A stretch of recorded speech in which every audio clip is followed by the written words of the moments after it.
Now, we introduced this notion of completing the square as a tool that would let us get our quadratic functions into vertex form. It turns out that getting our quadratic functions into vertex form has slightly more complicated algebra. So the first thing we're actually going to accomplish by completing the square is to solve quadratic equations. We can solve a quadratic equation by completing the square by using the technique to rewrite our quadratic equations in the form that we can solve using the square root property. So in order to do that, first we're going to arrange our equation so we have x squared plus a number times x on the left. Those are the kind of expressions we can complete the square for. Then we'll complete the square, and of course, because we're working with an equation, if we add a constant to the left-hand side, we'll have to add the same constant to the right-hand side. Now that we have a square on the left, we'll write it as something squared, and then we'll solve using the square root property. So let's see how that works out in practice. So I'm starting with the equation x squared plus 8x plus 7 equals 0. In order to get x squared plus 8x on one side, I'm going to subtract 7 from both sides. So I'll have x squared plus 8x equals negative 7. Now on the left, I have x squared plus a number times x. I can complete the square. I'm going to do that off to the side. My goal is to say x squared plus 8x plus something is equal to x plus something else squared. And I'm going to actually draw a square and divide it up. So here's a square. And I'm going to split it up so that I have a big square in the top left, a little square in the bottom right, and then little rectangles in the other two corners. My big square, I have my x squared, so that's x on either side. Then my smaller rectangles, I want to split 8x evenly between those. So I'll say 8 divided by 2 is 4. I'll put 4x in each of these smaller rectangles, which means that the remaining side is 4. And what's going to end up in my little square, my missing piece, will be 4 times 4 is 16. So my missing piece is 16, and I've got x plus 4 squared with that missing piece. So how am I going to translate that back into the equation? Well, first I'm going to introduce my missing piece by adding 16 to both sides. X squared plus 8x plus 16 is equal to negative 7 plus 16. And then on the left, I'm going to actually rewrite as a square. So on the left, I'll have that x plus 4 squared that I found in my completing the square process. On the right, I'm just going to add negative 7 plus 16 is positive 9. And now, by completing the square, I have my equation in the form x plus something squared equals 9. From there, I'll use the square root property to say x plus 4 is plus or minus the square root of 9. That is, it's plus or minus 3. In other words, x is -4 plus or minus 3. We have two solutions. X is -4 minus 3 is -7. X is -4 plus 3 is -1. And we can check that that actually worked. Plugging into the original equation, when x is -7, we'll have -7 squared plus 8 times -7 plus 7.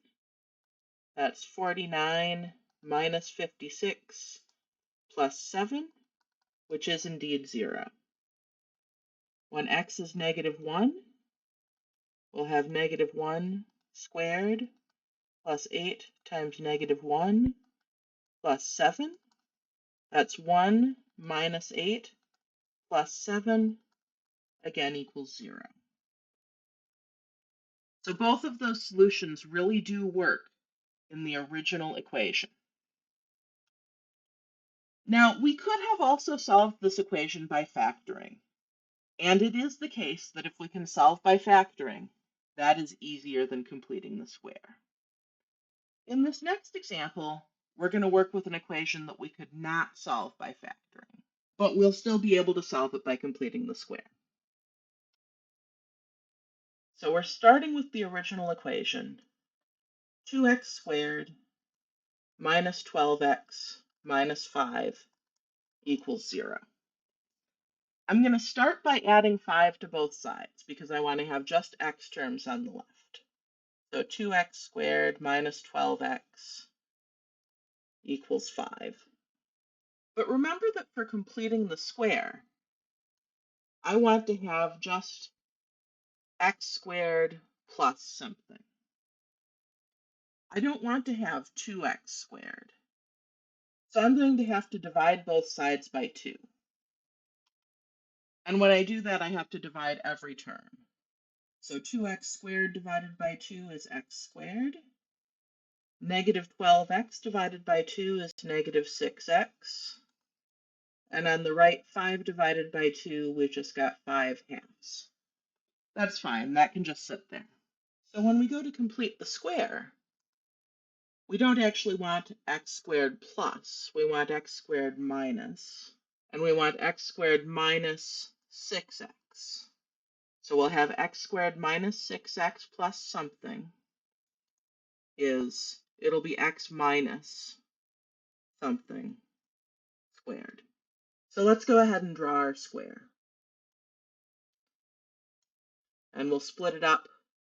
We have a big square at the top left, a little square at the bottom right, and then the two smaller rectangles. Our big square, we've got x squared, which is x by x. Then our two smaller rectangles, we need to split negative 6x evenly between them. So we'll say negative 6 divided by 2 is negative 3. So each little rectangle will get a negative 3x, which means the remaining pieces of the sides are each a negative 3. And then our missing piece in the bottom right corner here is going to be just negative 3 times negative 3 is positive 9. Our missing piece is a 9, and that'll be x minus 3 squared. Okay, so let's go back to our equation then. To complete the square, we need to add 9 to both sides. On the left, we'll have x squared minus 6x plus 9. And on the right, we'll have 5 halves plus 9. And then we're going to rewrite the left using the square. Right, so x minus 3 all squared. On the right, we'll actually do that addition. 5 halves plus 9 is 23 halves. we end up with a fraction there, that's fine. So now we've written our equation in the form something squared equals something. We can use the square root property to say then x minus 3 must be plus or minus the square root of 23 halves. Let's just simplify this a little bit. Right, square root of 23 over square root of 2 plus or minus. Let's rationalize this denominator. We'll multiply by root 2. We'll have root 46 over 2 plus or minus. And then we'll add 3 to both sides. X is 3 plus or minus root 46 over 2. And we'll write 3 as 6 over 2 plus or minus root 46 over 2. So we'll have 6 plus or minus root 46 all over 2. So we have two solutions given by this expression. To check that, I think I want to use a decimal approximation for that thing. So my first solution, I've got x is 6 plus root 46 over 2, which is approximately 6.39.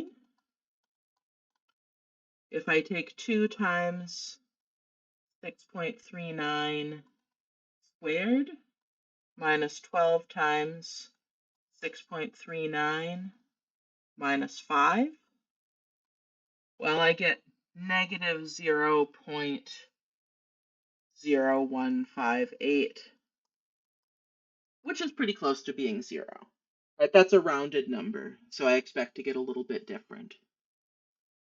My other solution, I had x is 6 minus root 46 over 2, which is approximately negative 0.39. Plugging that in, right, 2 times negative 0.39 squared minus 12 times negative 0.39 minus 5. That gives me, also negative 0.0158, which is still approximately 0. So checking that using just the decimal approximation, we see that that is the correct solution. And notice that this is an equation that we would not have been able to solve by factoring. You can go ahead and try that with the AC method and see that there's no way to factor 2x squared minus 12x minus 5.